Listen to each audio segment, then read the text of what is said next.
তাই ডেকে ডেকে বলি চলি সহজে, কিছু চেয়ে আমি অনেক পেয়েছি দুটি হাত বাড়িয়ে।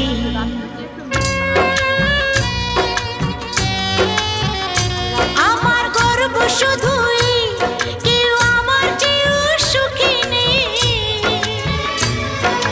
কাঁদতে পারি যেমন আমি হাসতে পারি তেমন।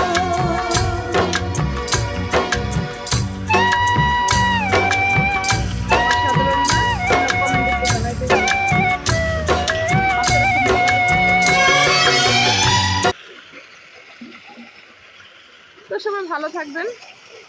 আল্লাহ হাফেজ।